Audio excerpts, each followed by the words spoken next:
Para ilmuwan menemukan jejak historis kaum Ad. Begini penjelasan menurut Al-Quran dan Sains. Al-Quran dan Sains memberikan penjelasan tentang kaum Ad yang ada pada zaman Nabi Hud alaihissalam.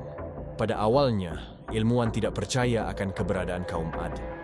Keberadaan kaum Ad tersebut tertulis dalam beberapa surat di dalam Al-Quran. Seperti surat Az-Zariyat ayat 41-42. Dan juga pada kisah Ad ketika kami kirimkan kepada mereka angin yang membinasakan. Angin itu tidak membiarkan satupun yang dilaluinya, melainkan dijadikannya seperti serbuk. Quran Surat Az-Zariyat ayat 41-42. Kaum Ad terkenal dengan sifat kesombongannya dan ketidakpercayaannya terhadap kekuasaan Allah Subhanahu wa Ta'ala. Mereka membangun struktur tinggi dan megah serta menunjukkan kebesaran mereka dengan berbagai cara. Namun Allah Azza wa Jalla murka terhadap mereka dan mengirimkan angin yang sangat kuat selama 8 hari 8 malam. Tidak hanya menerima hukuman di dunia, kaum Ad juga akan dihukum di akhirat tanpa ada pertolongan atau ampunan. Allah Subhanahu wa Ta'ala berfirman, "Adapun kaum Ad, maka mereka telah dibinasakan dengan angin yang sangat dingin lagi amat kencang, yang Allah menimpakan angin itu kepada mereka selama 7 malam dan 8 hari terus-menerus. Maka kamu lihat kaum Ad pada waktu itu mati bergelimpangan, seakan-akan mereka tunggul pohon kurma yang telah kosong, lapuk. Maka kamu tidak melihat seorang pun yang tinggal di antara mereka."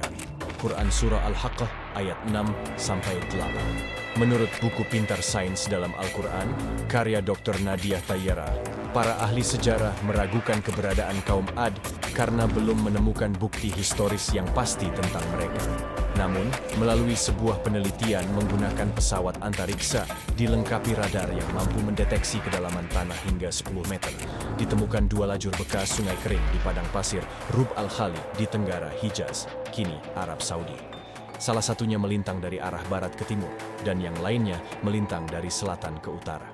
Para ahli dari Amerika terkejut melihat temuan ini karena Rub al-Khali dikenal sebagai salah satu gurun paling kering dan tandus. Namun ternyata terdapat jejak aliran sungai dari masa lalu di bawahnya yang diperkirakan belum lama. Karena penasaran, mereka memasang alat yang lebih canggih di antariksa. Hasilnya, mereka menemukan bahwa kedua bekas sungai tersebut bermuara dari sebuah danau yang lebarnya mencapai 40 km di tenggara gurun Rub al-Khali. Radar tersebut kemudian memotret lokasi di antara 2 muara sungai dan delta, di mana mereka menemukan bangunan raksasa yang sulit ditemukan bandingannya di muka bumi saat ini. Penemuan ini mendorong para ahli untuk mengadakan konferensi ilmiah yang dihadiri oleh arkeolog dan ahli agama. Kesimpulannya, mereka setuju bahwa bangunan yang ditemukan adalah Istana Iram yang disebutkan dalam Al-Quran. Ketika melakukan penggalian di lokasi kota yang dimaksud, para ilmuwan menemukan bekas bangunan berbentuk 8 sisi yang mengelilingi kota itu, serta sejumlah tiang raksasa yang disebutkan dalam Al-Quran, yaitu penduduk Iram yang mempunyai bangunan-bangunan yang tinggi yang belum pernah dibangun suatu kota seperti itu di negeri-negeri lain. Quran Surah Al-Fajr ayat 7-8. Bukti-bukti lainnya di dalam Al-Quran bahwa kaum Ad itu nyata adanya tertulis di surat Al-Qamar ayat 18-22. Wallahu a'lam bishawab.